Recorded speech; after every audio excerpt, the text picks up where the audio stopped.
All right, we are live with the next episode of the Furry Raiders podcast. I am Jolt, the chief host of the show, and joining me now is the Candy Corn Doggo. Hello, everyone.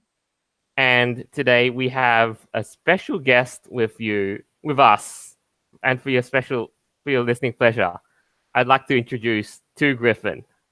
Hello, hello. Thank you for asking me to come on the show. And as I said, we were talking a little earlier. As I said, candy corn, you just look delicious. You look absolutely chewable. Yes. Thanks, man. Indeed. We brought you in here we kind of wanted to discuss a little bit about what the trajectory that the fandom is taking, though. But in that sense, though, we'll kind of introduce like where you kind of began with in the furry community, like. I got started. It was the late 80s, early 90s that I got into the fandom at first, and I found it because back then computers were not very fast, and I'd just gotten the internet, so I just had discovered places and chat rooms and stuff like that, and I'd always been a fan of things like werewolves and cartoon characters and cartoon animals and things like that. And I find this group of people, this chat room, and at the time it was called Furry Muck, and here's just a bunch of people that have the same interests that I've always had, and I thought I was the only one on the planet. Here I am, I'm getting up towards in my 20s, and I'm running around and I'm still watching Saturday morning cartoons. I'm supposed to not be doing that. I'm supposed to be dating and running around in my pickup truck and drinking beer and with the guys and stuff like that. I'm not. I'm watching cartoons, and so I thought I was the only person in the world doing that. I thought I was a weirdo, and here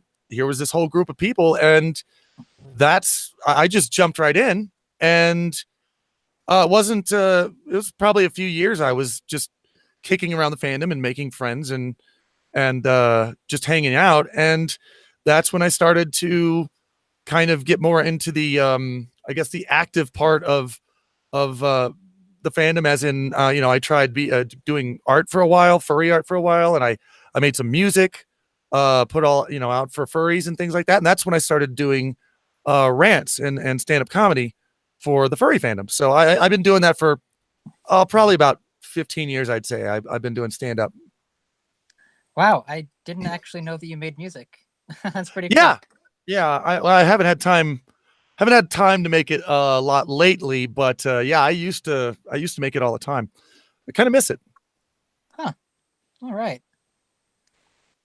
Oh, I found this little bit of an idea. Was the fandom ever, like, given the direction that we were actually heading, was the fandom ever built off of politics in the first place? Like, since you've been here in the early days. As a matter of fact, the fandom, when it was first coming around, was built off of the idea of no politics. It was that was the whole point. It was a place where us furries went to get away from the politics and the accusations, because back then the furries were not as well understood as they are now, and people saw us as a lot of times they saw us as sexual perverts or child molesters, or they just believed that about furries. And so we had those places, furry conventions and fur meets and things like that, and we would go there so we could just get away from politics and get away from name calling and get away from identity politics, particularly. I mean, I find it so ironic that there's so much identity politics being introduced into the fandom now, into a fandom where the point was not being identifiable. I mean, you were supposed to walk in there, and the moment that you were in there, you were some kind of cartoon animal, or at least your persona was, and so you actually shed off all this identity so that you could take on a new one and just chill out and have some fun. So yeah, it was not political in the beginning, and it wasn't very political until just like a couple of years. It's been very recent that started happening. Yeah, and this is an observation that I've made as well. I think that this really started happening around maybe like 2015, 2016, right around the time of the election, when things got really bonkers, really crazy. And, Yeah. there's extremists on both sides, you could say, but I mean, really, like, it's just gotten so bad to the point where like you have to identify with a certain ideology, and if you don't, you shall be ostracized. And I Well, think yeah. that's really affecting the fandom, I would say, in a negative fashion. Oh yeah. I mean, Eurofritz recently said something to the same effect, but something that I've noticed that SJWs in the far left keep saying is that there is no neutrality in this. They keep saying there is no neutral ground. There are no Right, centrists. right. That, and basically what that does, I mean, of course there's a center. Of course there's a neutral. I mean, if you don't care about this, back and forth, this left-right extremist politics bullshit, if you can not care about that, you can perfectly capable of it. But by saying there is no neutral party, what they're basically saying is if you're not one of us, then you are the enemy. Exactly. And now we see this with the Nazi for fuck off ribbons. Now at first, this was at Anthrocon, an artist was giving them out, but it wasn't like an official thing. At Eurofurence, they actually posted this in their con book saying they stated explicitly, "We are a liberal convention. We support this. This is our political stance." And then they were giving out these ribbons in the con book. So they're literally one of the problems, or I guess a symptom of the changing times. And here's the interesting fact is that Eurofluence's attendance was 2,800, and given that I presume that cons can print that many con books in the production run, and if they've got all those ribbons, just think about it. Well, they stated that they did not pay for those ribbons. Mm-hmm. They said that the ribbons were donated, but they let the whoever donated those ribbons, they kept them anonymous. So we don't know who donated those ribbons. I mean, who are you? Whose ribbon are you wearing when you put that thing on? It could be some Antifa member or something like that who donated. Probably. I mean, when I was at Anthrocon, I actually met one of the distributors of these ribbons, and she was just giving them out for free. So obviously it was just a political message. She wasn't doing this for money or anything. Well, it's one thing that, and this is something that I've been looking into lately, is why our conventions are changing, and what is it that's causing them to change. And like you said, it was around 2015 or so that I think it's a big problem anyway, started popping up more and more often, and that is just rampant, incessant virtue signaling. People are just doing this all over the place. They're virtue signaling, even just pointing at someone who isn't a Nazi and calling them a Nazi. That's in a way virtue signaling. That's a way to say I'm better than you. And the virtue signaling is actually working its way into convention politics now, or into convention the way conventions are run. The conventions themselves are starting to virtue signal now. And that's all these Nazi fur fuck off ribbons. That's all they are, because there's no such thing as a Nazi fur. You can't have that. That's a mutually exclusive thing. It's a contradiction in terms. So they're not telling anybody to fuck up. The people they're telling to fuck off don't exist. They're just wearing it as a virtue signal to say, I'm good. I'm a good person. Look how virtuous I am, because I'm telling, I'm wearing a ribbon that's telling nobody to fuck off. But if there were here, then they'd read this ribbon, and I'm sure they'd go right up to their room and pack their bags and leave, because that's how awesome I am. So yeah, it's become virtue signaling paradise in the furry fandom, and that is a big change that I think is not doing us any good at all. What's actually so funny about this was, like, if you actually want, say, a message that's actually trying to solve a problem, they lose their minds. Like, at some point, you've put up a thought experiment saying, if we did the inverse of the Nazi furs thingo on badges, how would they react? Like, look into this thing which I'll screen share there. Yeah. Oh yeah. Okay. Exactly. Now, if you wore that, they would call you a Nazi, because they're saying, how dare you not hate Nazis? Well, no shit. Everybody hates actual Nazis. But we don't have to say it. And one of my big problems with this is like, okay, you're wearing a ribbon that says such and such fuck off, whether it be Nazis, whether it be communists, whatever it be. But you're wearing profanity. And if you're in a fursuit and you're walking around a convention, you're taking pictures with children and their families, it doesn't look good. If you're wearing a fuck off thing on your, like, that just looks weird. That looks bad. Yeah, that's not, I mean, that's not what I think I or anyone, or at least the majority of the fandom, and definitely people outside the fandom, that's not something that they want to see. They don't want to walk into a furry convention and see people like wearing symbols already telling some other group of people to fuck off. It's you're trying to go into this place where it's a fantasy, and they're dragging all this reality in with them from the outside, and wearing it on their suits and wearing it on their shirt sleeves. And it really takes you out of the moment, out of the feeling of what the furry fandom is supposed to be. It's just, I don't like it personally. That's a very good point. Actually, my friend was at Eurofurence, and she said she saw this stuff everywhere. All the Nazi, furs, whatever, F off ribbons. And then she's like, but you know what I didn't see? A single furry Nazi. And I'm like, wow, imagine my shock. You didn't see any of them. Like, come on. It's not a real thing. And even if it was, I mean, I'm pretty damn sure they wouldn't even be relevant or like be anywhere in the open, because I've never met one before in my life. I've never even heard of this. No. I mean, I've heard, I recall, I think in a chat room that I was in once, that there was one furry that I met.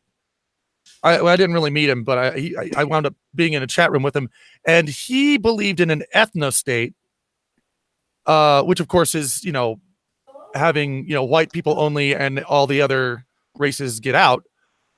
Which of course I don't agree with that, but that's the one person who I've ever seen who claimed was a furry, but also was, I guess, the closest to a Nazi you can get. And I've only seen one of them. I mean, this just hasn't been a problem in the fandom. I've been here for 20 years. I've gone to hundreds of conventions. I've never seen a Nazi march. I've never seen anyone advocating for the genocide of Jewish people or any other races in the furry fandom. I've never seen this.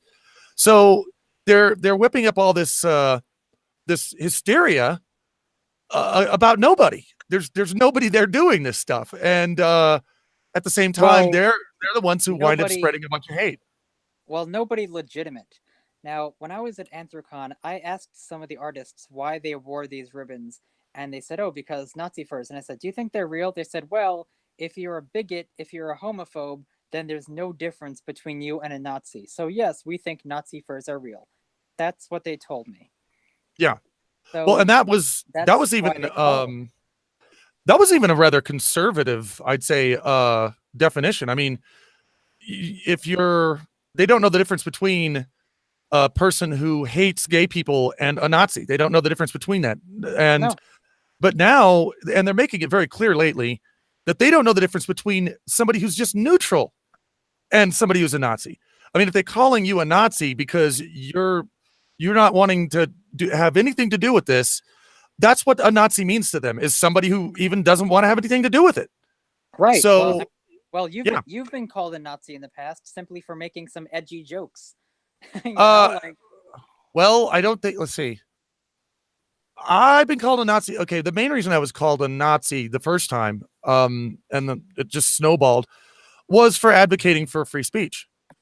I popped up, and it was sometime around the election, and I was talking with a friend back and forth on Twitter, and he brought up some news story where some guy got punched because he was standing on a street corner and he was saying some stuff that people didn't like. Actually, I think he was talking about that Pepe the Frog meme. And someone just out of nowhere just came and just punched this dude. And so I got on Twitter and I said, violence should never be an acceptable response to speech, ever. And at that point, I mean, the collective ball of hate that rolled over me for that, started calling me a Nazi, and then they started saying that my jokes and my stand-up comedy and my humor was all racist, and even though none of it is, and it's all right there for everybody to see. So they can go and they can look at it, and you can see that none of it is racist and none of it's bigoted. But they just started saying that, and because they were saying it, more people said it, and so because somebody on the internet said it, they just believed it. well, I mean, when I said edgy, I didn't mean racist. I meant like basically anything fun that SJWs don't like. Oh, well, see, So- now that's one I will. I mean, if they accuse me of making fun, if SJWs accuse me of making fun of SJWs, then I will absolutely accept that and completely. I will own that one because I love making fun of SJWs. Oh. Speaking of which, though, we kind of wanted to figure this one out a little bit on the spot, though. But before I do, I actually leave the live comments. Foxer says, "I'm here to be him." Well, I can't bring him on the show because I mean, the comments. whole other can of worms. Just this once. But no, you know what? I actually wanted to say, should we actually play a little bit of a bingo game to see which con is the next one to cancel your show? Oh, pretty big ones that that might. Ooh, just okay. Like well, West Fur Fest, maybe. I don't know. Now listen, in all fairness, I haven't tried to book any shows at well, not many shows at conventions lately because of two reasons really. I've been having some health problems that make it hard to travel and make it really painful. But also, when I got back into YouTube, I noticed that there were a lot of people that started, listening to 2 Cents and listening to old shows that I used to do. And they thought I'd just fallen off the earth because I was touring so much that I didn't have time to put out anything online. And there was a lot of people who had missed my material. And so I've been kind of focusing more on my YouTube channel because it reaches more people and it reaches them on a daily basis. Instead of maybe once a year, they get to come and watch me on stage. So I've been booking less conventions for those 2 reasons mainly. But I'd say, I would say that if there was another convention that was going to cancel your show, so to speak, cancel my show, yeah, who like if I went and said, hey, can I have a show, and they said yes, and then they'd cancel it. I don't know. I don't know who might do that, but I'd put at least a few chips on Furry Week in Atlanta. Man. Okay. Damn. Oh God. And really the only other thing I can actually say is that there's only 2 countries that haven't so far been affected by this whole, this whole ribbon waving and con book statement making plague, and they're Australia and Canada. Yep. Oh, it's coming. It's coming. I'm sure it's coming. I think it's going to get worse before it gets better. I really do believe that because it's just starting now. And if you look on YouTube, like there's actually a lot of recent videos all talking about this stuff, and just the more people talk about it, the more it becomes like in the public consciousness. And again, it does cause some problems when people are so aware of all this political nonsense going on. And instead of just enjoying the convention, they're like, oh well, this is a concern of mine and this is something interesting we should talk about. Well, I mean, I'm kind of with you on that. I mean, I can see where you're coming from, but when you got a problem like this, it can't be solved without discussion. It's public awareness of this, I think, needs to happen. Furries need to know that their conventions are falling one by one to an admitted hate group that is continually just trying to run out all of the furries so that there's nobody that left but them.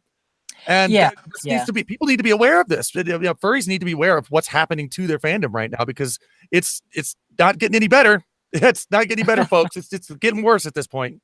I mean, well, there's some videos that are positive about this, some that are negative. Some people are praising it. They're like, "Oh yeah, of course, Nazi furs, fuck off. All right, this is horrible." Now, Kothrix actually did a really interesting video about this, where he was very ambivalent about it. He was more neutral, and his whole idea of the video. Now, again, this was months ago.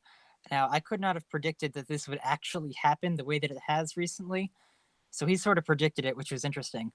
But he was saying how is it better or worse that the fandom should be divided, like into separate groups? And the conclusion he got to was essentially no, but in some cases, it's a good thing. For instance, if you have like specific friend groups. But other than that, to have like an us versus them mentality within our own fandom, it's it's just overstepping. You know, it's too much. It doesn't even. It's not really worth it. I think he's correct about that. I mean, I suppose that if I really thought about it, it kind of depends on the groups, because right now, I mean, nobody likes Nazis. Okay. So I can see how it's reasonable, if there were any actual Nazi furs, to cut them out, cut that out of the group. It's like, you guys, no, go away. We don't want you. So there is, I think, some benefits to being divisive.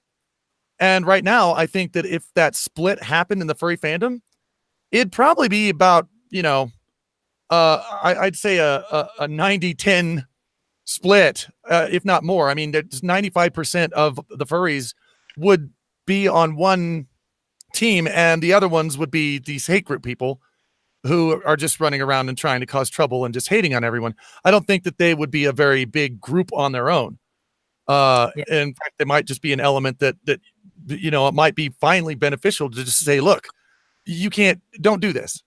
No more spreading around Antifa paraphernalia and joining hate groups. I mean, I guess I can see where conventions are coming from when they say, okay, we don't want to have anything to do with hate groups. So if you are a Nazi, then you can fuck off. But I think that if they're going to do that, then they need to do it with all hate groups and not just one and not the other one. You know what I mean? Right. And he also brought up a point where for the vast majority of the fandom tends to be pro-LGBT, more leftist.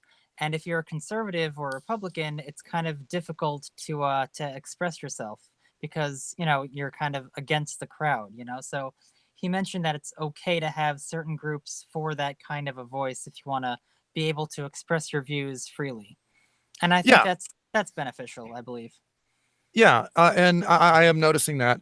Although I am noticing that the beliefs that they don't want people to express anymore are becoming more and more and more liberal in what you can't talk about. And at first, it was pretty clear. It's like, okay, we don't want any racial hatred being preached at furry cons. Okay, gotcha, fine.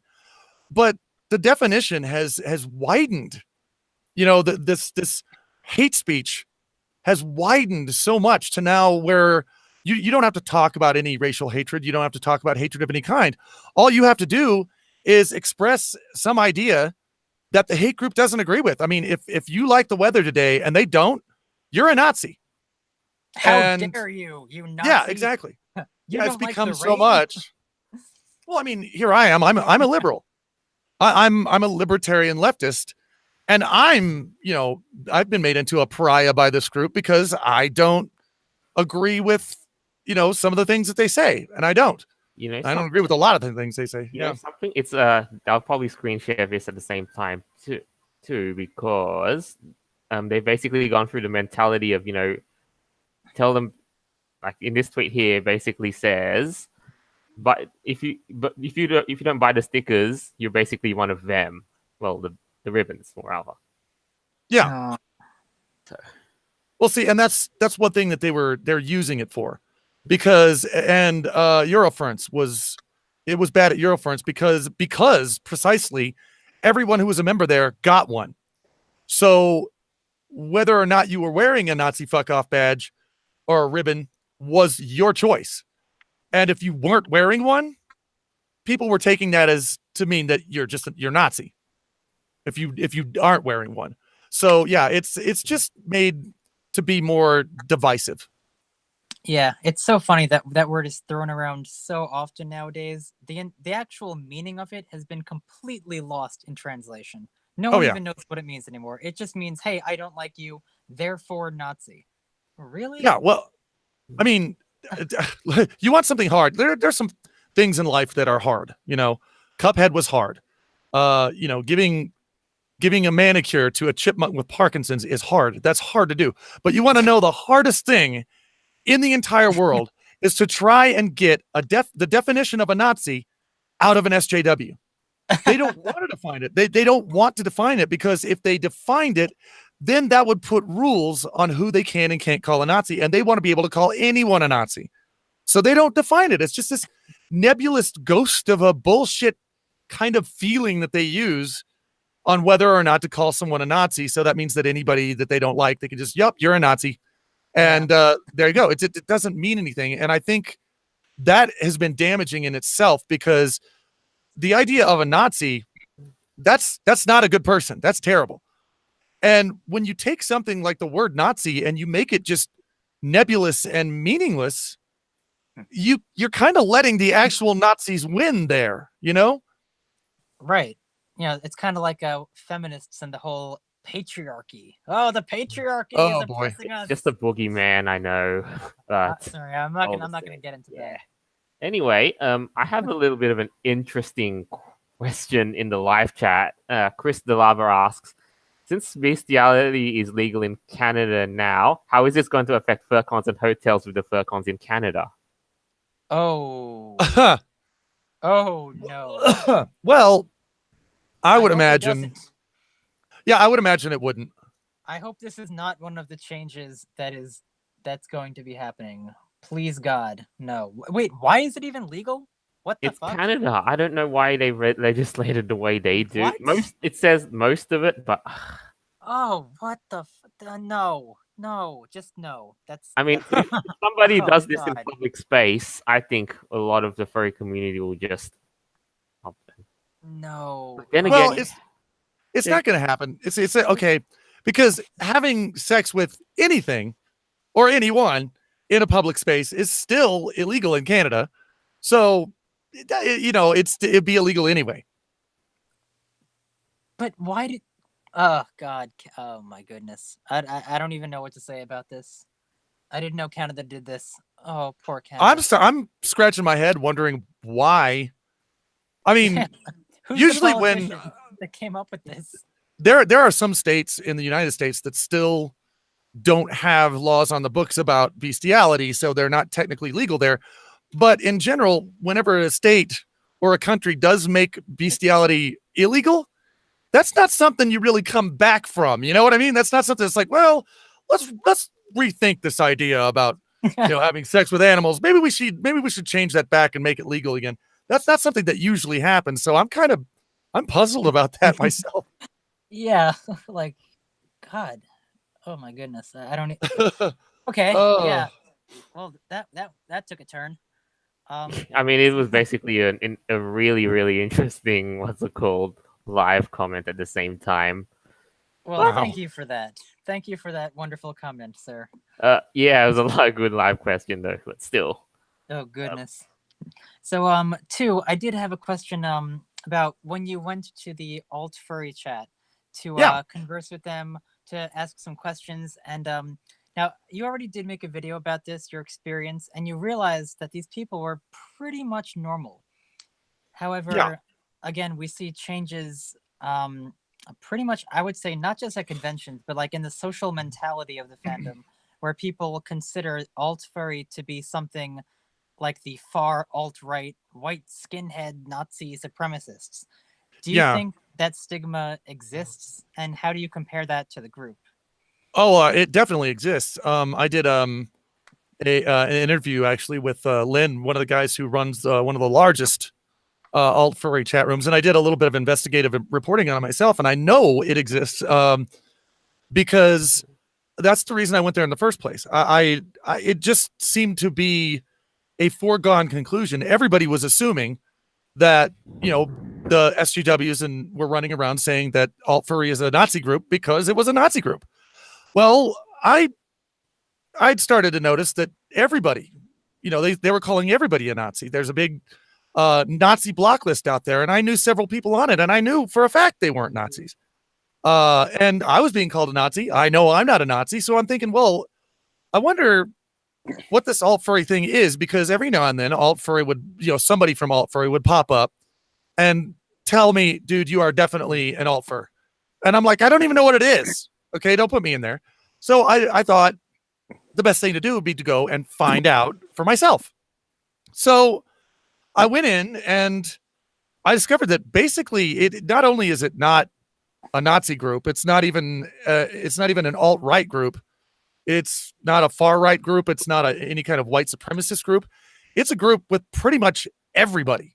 I mean, just everybody except SJWs. That's the only people who aren't allowed in there. And everybody else there ranges from, the left to the right to there's gay people, there's trans people, there's men, there's women, there's people of all different races, and they're all furries.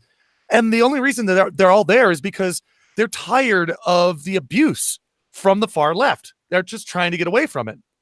Right. Now, so I would argue that SJWs are really a serious problem in the fandom. I mean, like, they literally attack people. I mean, it's messed up. Yeah. Yeah, and I know that the stigma against it is real because just for going into that chat room, just to ask them about who they were, that's why my show got canceled from Eurofurence, because I was just in there. I didn't even say anything racist. I didn't say anything overtly offensive at all. They just saw that I'd been in there, and so they canceled my show because they didn't like a chat room I'd been in. So yeah, the stigma against alt furry is very real. Wow. It's very false. It couldn't be more false. Yeah, I would say the same thing with the furry raiders as well. We've had a lot of stigma, but now our group is not politically assigned to anything, but I would say it's a fair statement that the majority of the raiders tend to lean more right or conservative. Now, of course, we have other opinions and different people in here, but I mean, for the most part, I would say it's relatively conservative. But we're not assigned to a political party, like, we don't do that. But of course, we don't like SJWs. And much like the alt furry, the raiders primarily promote freedom of expression. We don't like censorship, PC culture, and you're free to speak your mind without judgment. We want to have a platform where people can talk about anything they want. And it seems like alt furry does sort of the same thing, but they're a lot more like political in general, because they talk about politics like all the time. It depends. Alt furry actually has they've got probably about 4 or 5 different channels. One of them is a politics channel, and the rest of them, I mean, there's one that's more about gaming, there's one that's just general chat discussion, but no, they're pretty much on the same level. They're pretty much on, look, this is a place where free expression exists, and you don't have to worry about someone telling you to get out because they don't like what you're saying. So, and they're plenty happy to warn you when you come in and say, look, you may not like everything that someone has to say in here, but it doesn't matter whether you like it or not, because everybody has the right to speak. And if you don't like it, then, to get over it, turn around, look the other way. You don't have to listen to it if you don't want to, but everybody has the right to speak without, fear of being doxxed or losing their jobs or their homes or something, because, there's a hate group in here who's going to get together and find out exactly who you work for, call you a Nazi and get you fired. It's not going to happen in there. And that's why the place, I think, is getting so popular, actually. Yeah. So in your time in this fandom, have you seen it be this divisive before? No. Like, did you actually have to worry about what friend groups you hung out with? I mean, over the course of such and such time? No, not including the past couple of years. Well, I've never seen anything like this in the fandom before, but then again, I've never seen anything like this in America before.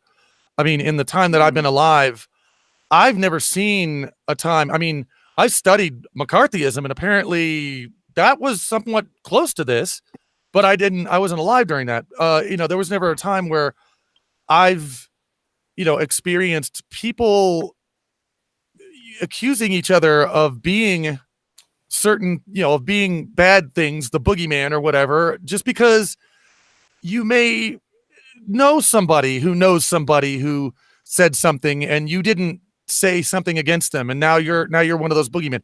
I've never seen this happen before. I mean, it's there are so many people on Twitter, furries, who have gotten on block lists and been blocked by other furries because they popped up just to say that like a video of mine, some gaming video or something, they liked my video, and they get put on a block list for that, just because I'm supposedly a Nazi, and so they said they liked something I did, so now they're Nazis too.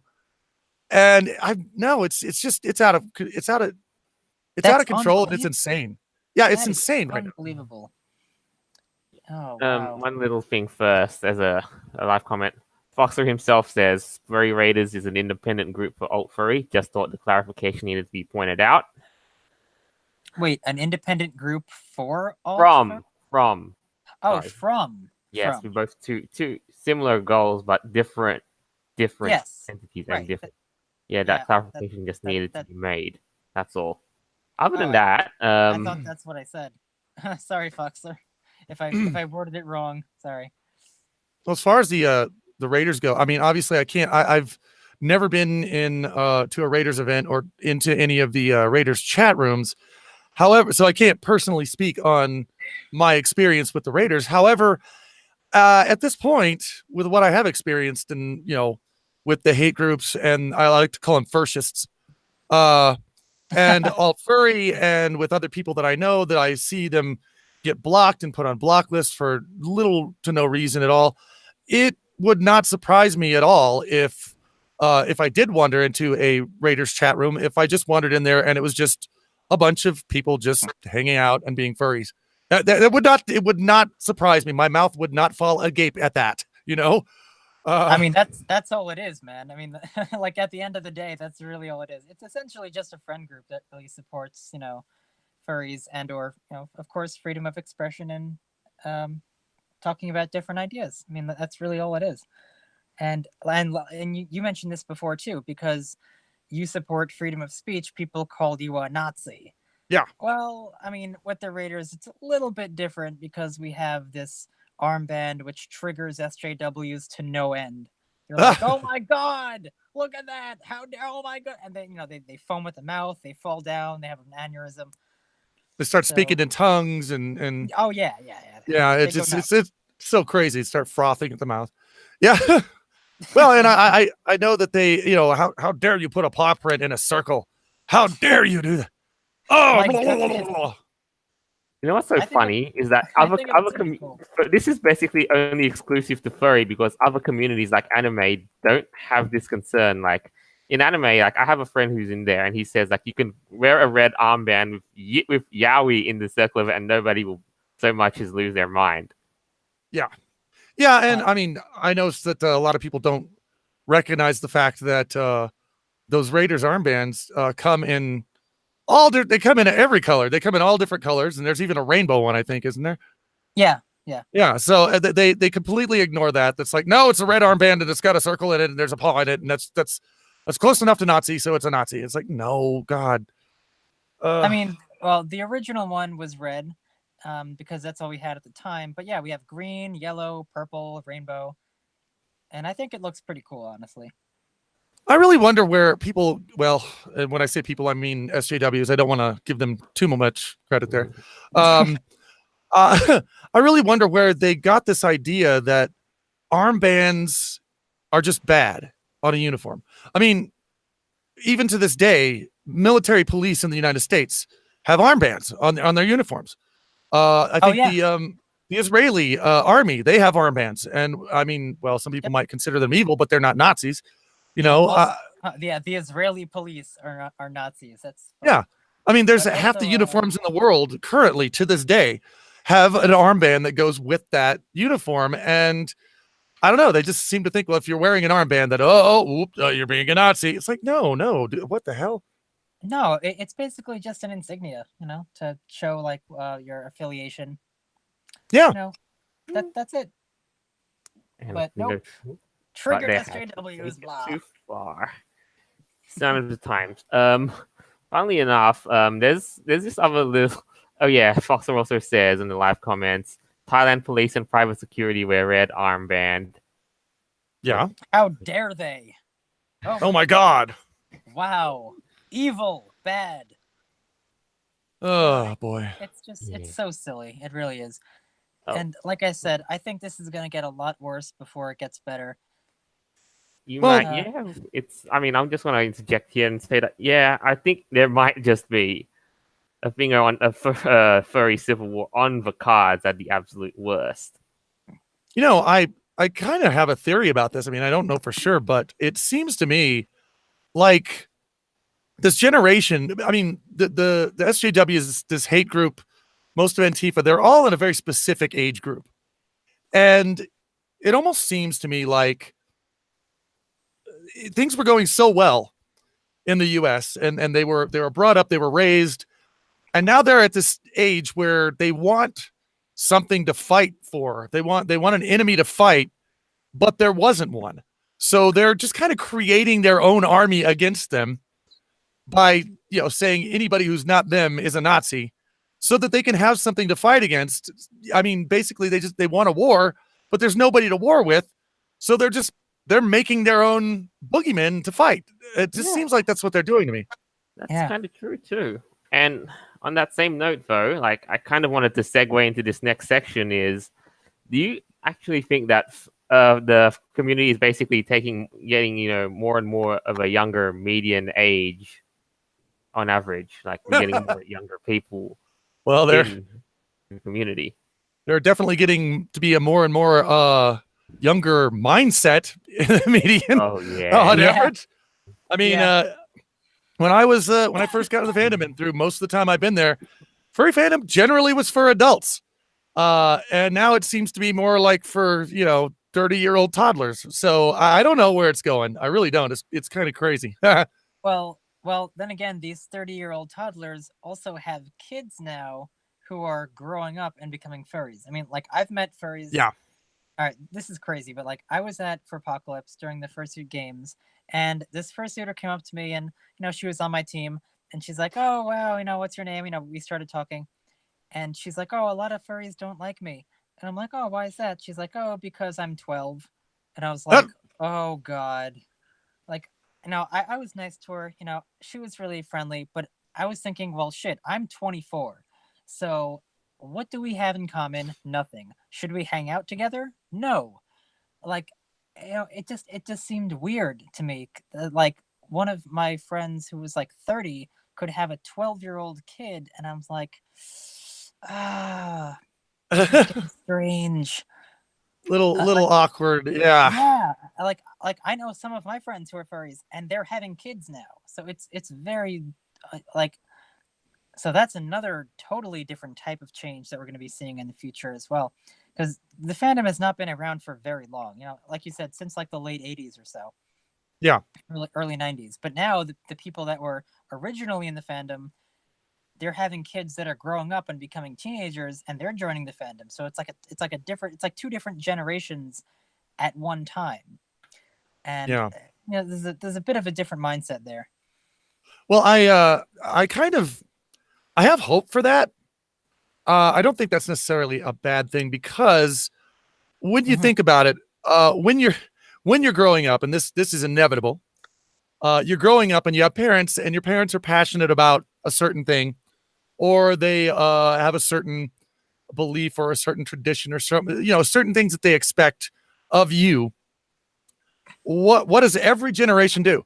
They grow up and they do exactly the opposite of what their parents, used to do and what they wanted them to do. They do the exact opposite. So I'm really hopeful.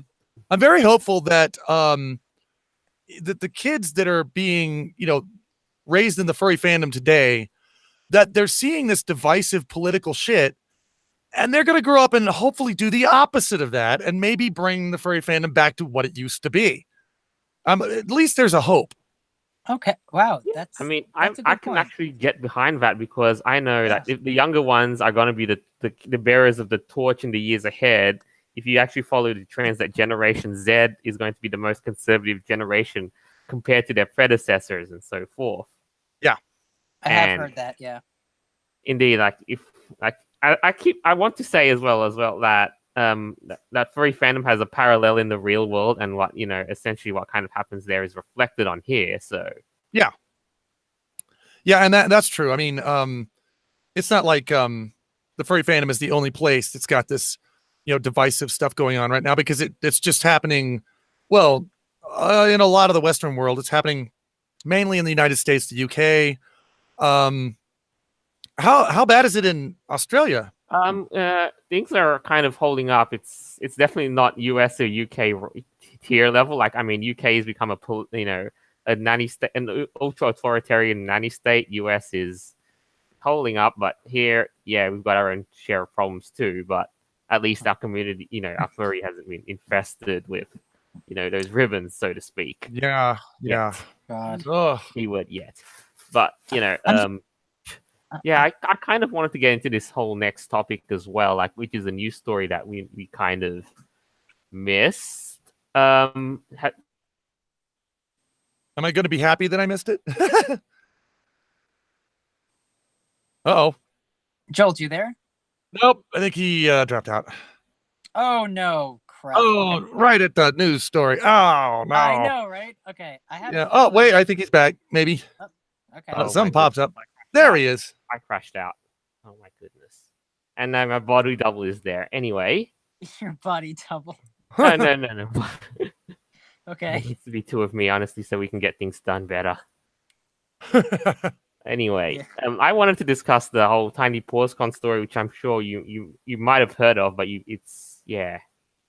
Actually, I've not. I was asked about that. I mean, I do know that. Oh, wait a minute! You're showing it. Okay. Yeah, this was that's that convention that happened weeks ago, and yes, totally interesting choices for guests of honor, right? Yeah. No. Well, here's what I'm wanting to know. And apparently, I'm too offensive for Anthrocon stages now, or something. I don't know what exactly their excuse is anymore, because it keeps changing. But does Boozy Badger and Uncle Kage, do they know that Patchafur, that there's a video of him? Have you seen this video? I have, but they don't want to talk about it. There's a video of him literally being sexually pleasured in public on the streets in front of children in his fursuit. What? Well, it was the Folsom Street Fair thinger, and yes, we're not going to show that for obvious reasons, but it can't get more it can't get more explicit than this. I mean, he literally has his junk is hanging out, and he's going around the streets and having just random people tug on it, and he's doing this in front of like cameras and children and shit. And I want to know, how does Boozy Badger and Uncle Kage feel about sharing a stage with this guy? Also, how is he not in jail? I don't know. Here's the thing: he's been going to court on September 17th. It's for some other disputes, and I'm really eagerly looking forward to seeing what the outcome of it will be. It's for a long case. Yeah, I'm not surprised. But all the same time, when you really think about it, to get back on track, Tiny Paws is basically an all-ages furcon. Well, that's what it's billed as. Well, kid-friendly, for kids, I've been told. And a lot of, and ideally they want to get young furries on board with the community. Mm-hmm. Man. You see where we're getting at with this, right?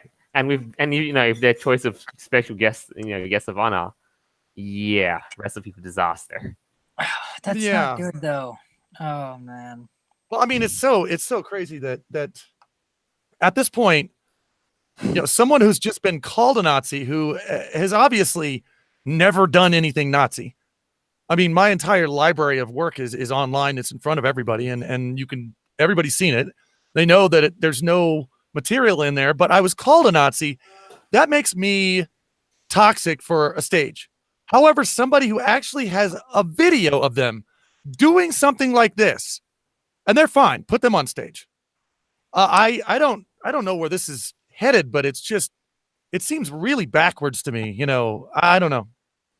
I'm guessing some kind of a shady deal or something. I mean, yeah, that doesn't seem right. Something's it's to about consolidate power. I'm gonna say, but would it actually be a stretch to say that you probably not get a show on said con, not that you actually wanted to in the first place?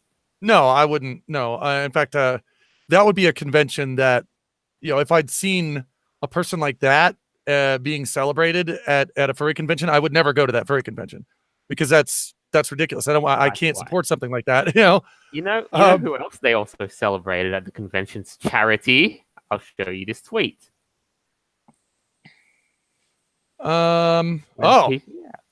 Yes, look at that. Like in the actual picture, who actually fights Nazis in quotation marks better?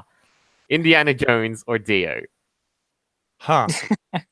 Well, I would say neither of them, because neither of them have really lifted a finger to do anything against Nazis.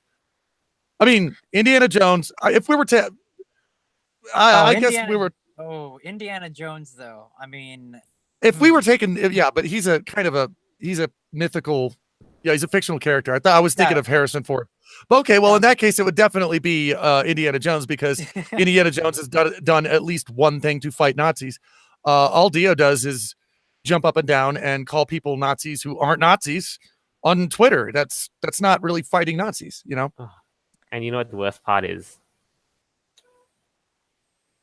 Guest of honor for 2019, ladies and gentlemen. Yep. Dio Taz Devil. Oh yeah, she's the one that helped shut down RMFC. Yeah, yes, she is. And tried to attack BLFC this year. How great! How great! Yeah. Well, if I were given to conspiracy theories, which I'm not, I'm usually very skeptical about anything, and I need at least a lot of evidence before I believe something. However, this would suggest to me that, and I know that this is a fact in some cases, that we got people on the far left, Antifa and places like that, groups like that, who are actually, they're getting people in their group in places of power in these furry conventions, so that they're able to actually, allow in people like this. They're able to change the policies to reflect their own beliefs. And because what was it now? Right. There was a convention, I can't remember which one it is.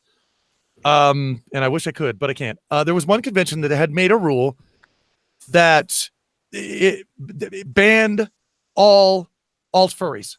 If you were in an alt furry group, you weren't just stage banned. You were banned from that event entirely, just for being in an alt furry channel, whether you're left, whether you're a Nazi or not. Now, that is a completely unreasonable policy that I can't imagine any FurryCon ever making, unless that FurryCon was somewhere in the background being run by people from Antifa or SJWs from the furry fandom, Yeah, and this is exactly the problem that we're talking about, like when it comes to the whole changing of the fandom in general. Like when they're trying to literally get people, well not get them, but like exclude people that they don't agree with on simply political basis. Now I'm wondering, what do you have to do to register?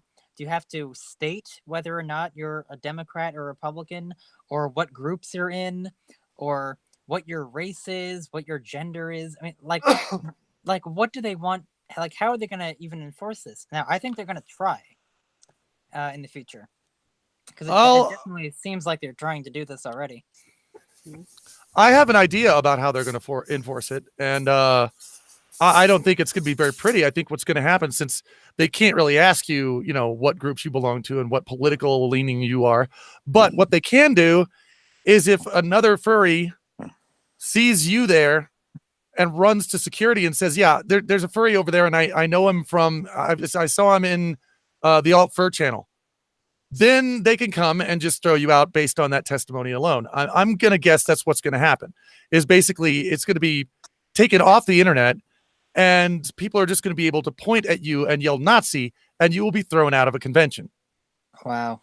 And that sets a very dangerous precedent because they could do this to anyone. Oh yeah. Anyone. Doesn't matter. Doesn't matter. Yep, and often do. You see that 3-year-old over there? It's a Nazi. Why? Because Nazi. Yeah, sure. Exactly. At this stage, yeah, that will lead to a total collapse of the con. Everybody will be on edge, and attendance numbers are gonna. Woo! Yeah.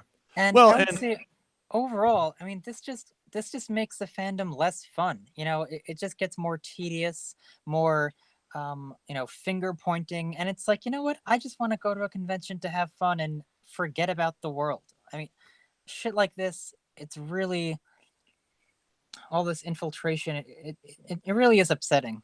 At the end of the day, I would say it's really upsetting. I wish it wasn't like this. It is. I mean, it's not like the furry fandom was having a big problem before all this started. It's almost like they've marched in like they were trying to fix a problem that we had when we didn't have one.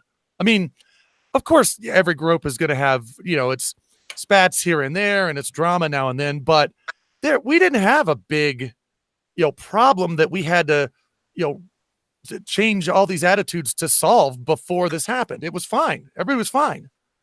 Yeah.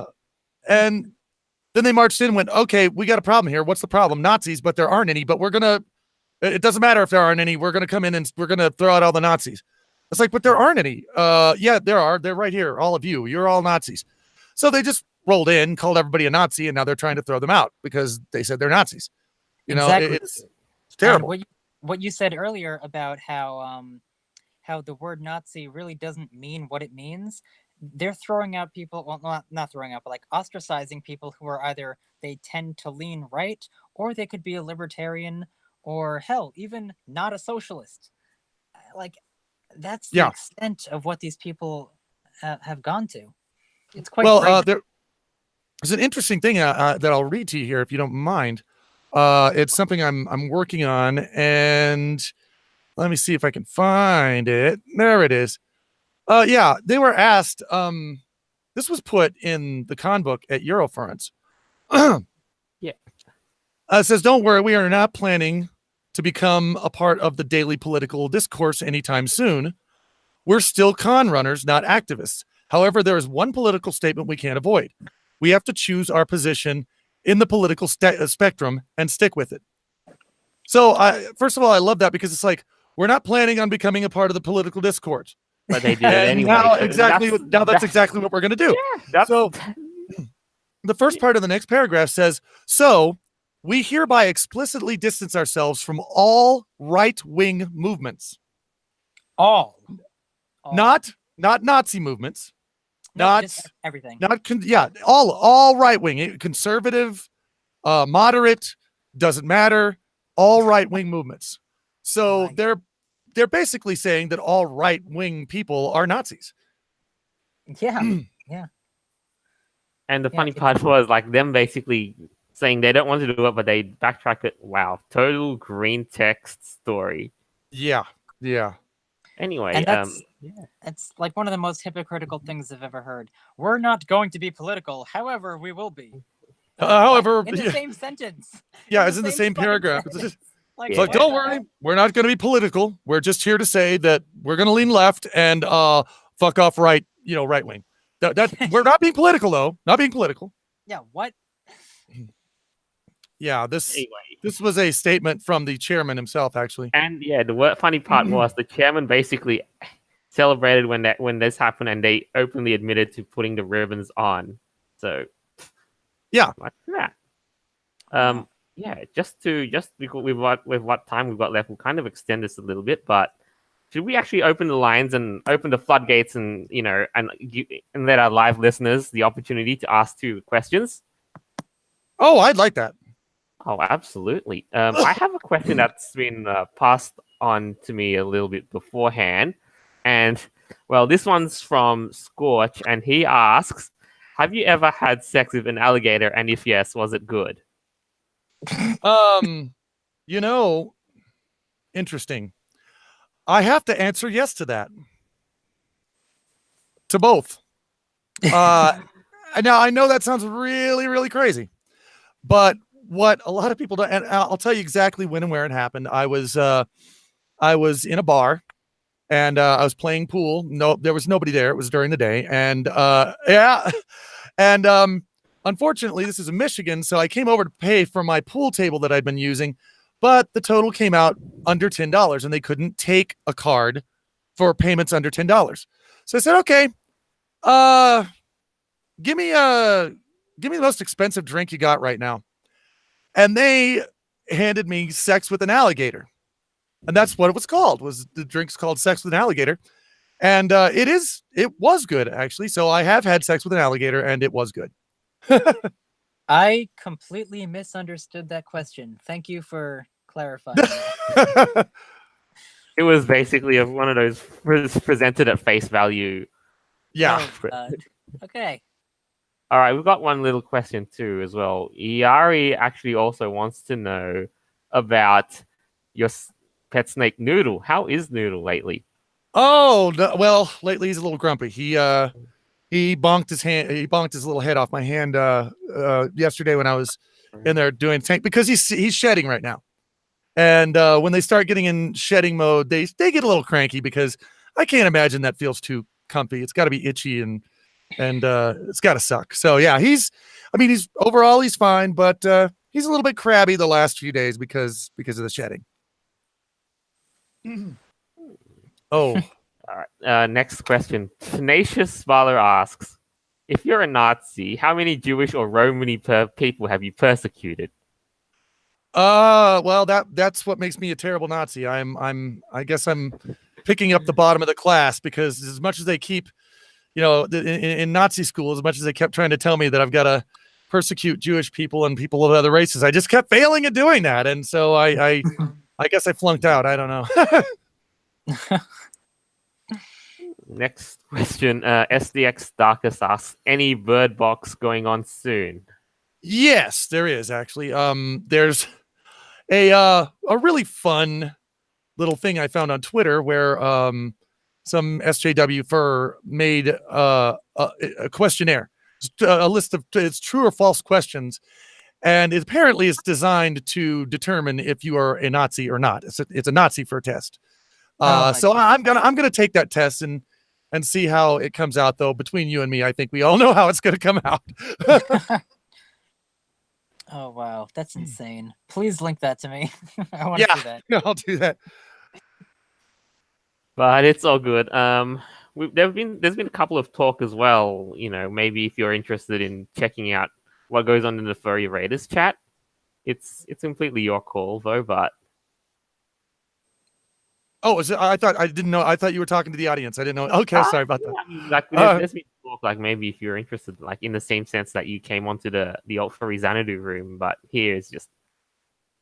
Well, I may do that. I mean, I kind of already made I did make a video on the Raiders just discussing what I had discovered about them myself, and I couldn't see any evidence of Nazi activity or violence or persecution of Jews or other races. I just couldn't find any of it. And when I asked for proof, or some evidence, then all people could really show me, and only a few of them did this, was some out of context screenshots with some people saying some stuff that they didn't like. It wasn't really evidence of Raiders doing anything harmful to anyone. So, so I've already I think I've done my investigative reporting on the Raiders, and that's the conclusion that I still am at today. It's like they just seem like normal people to me.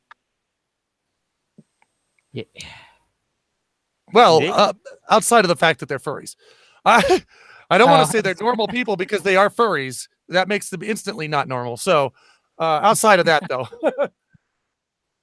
Other than that, though, I think this might just be a little bit kind of a closing for time, though. But other than that, what would you actually be okay with kind of saying a bit like what your kind of ideas are for the months and years going forward? Like, what do you plan to do in the inside the furry scene or anything?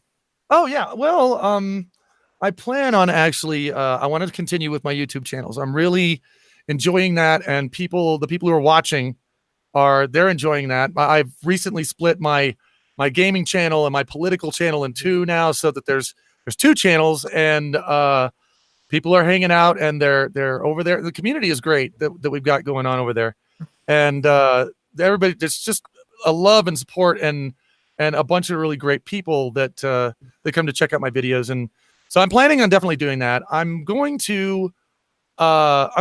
will be performing live here and there, probably not as much as I used to, but I'm still doing it now and then. And going forward, yeah, I want to use I guess the platform that I have here on YouTube to just to make people smile, and to, I guess, inform them about, things that are going on in their fandom, and talk about the issues that's going around the fandom and the world in general. So that's my plan at this point. I see. Yeah. I mean, when I take time, I've taken time to listen to your videos, like so and forth. Is the furry fandom dead? And like, I just kind of wanted to ask you, like, in the spirit, like, do you think that it's not I know it's the death of the furry fandom is exaggerated because of the amount of attendance growth, but rather the $1 million question is the heart and soul of the furry fandom dead? Do you think? No, I don't think it is. I don't think the furry fandom is dead. It's definitely dead, because for a fandom to be a furry fandom, then it would have to be based on whether or not a person is a furry.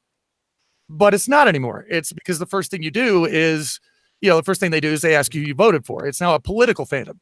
It's a fandom based on politics.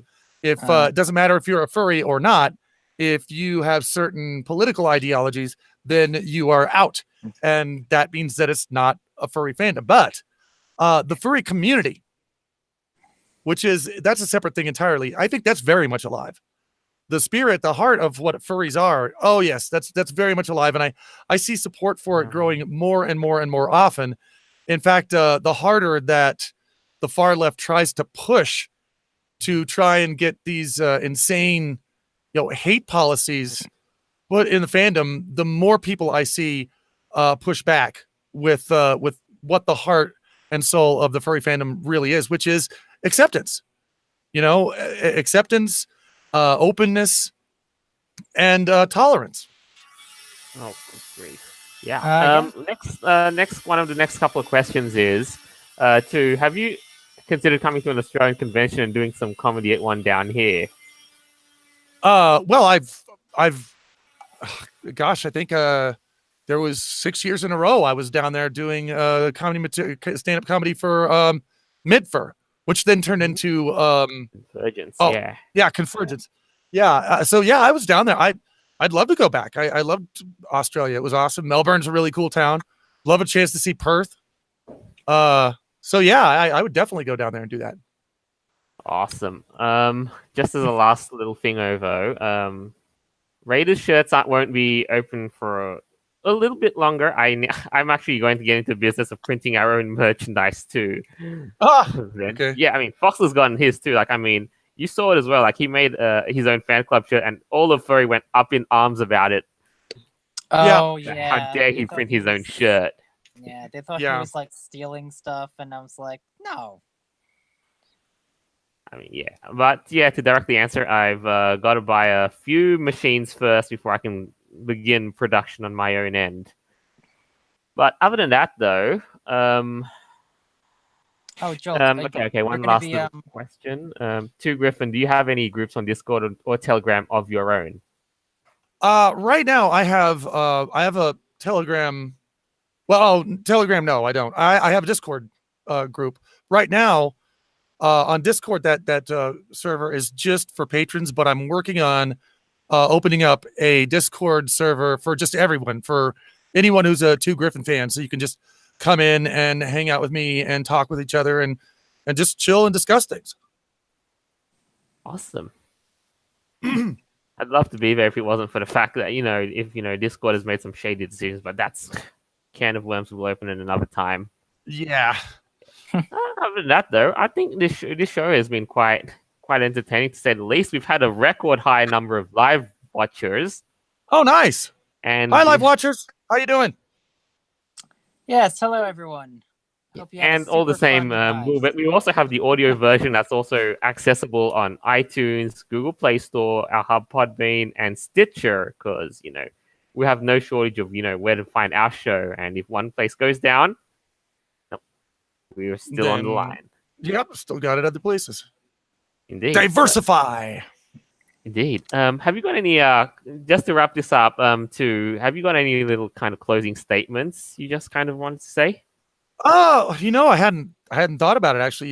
You guys asked me to come on, and I thought, hey, perfect opportunity to hang out and talk some, fandom business and just have fun. So I hadn't really thought about any closing statements. I guess if I were going to say anything along today's topic that we were talking about, it would be not to worry too much, because everything runs in cycles, and I've seen so many revolutions, quote unquote, come and go over my life, and it'll rise up and then it goes down, and it'll rise up and it goes down. It does it all the time, and nothing is ever forever.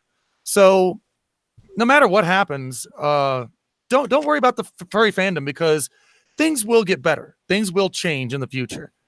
And whether that's because action is taken to make a change, or if it just changes on its own, everything's got to evolve, and that includes a furry community. So yeah, that would be what I'd say, is don't worry about it. Be active in it. Definitely keep your minds fresh and keep yourself in the know of what's going on, especially in your community and your fandom. But don't worry. Don't let it keep you up at night, because things will get better. Indeed, yeah, that's ultimately the end, the end goal of it. Like we're essentially, we basically have to see this as kind of a struggle in that sense. It's just like life is, though. Yeah.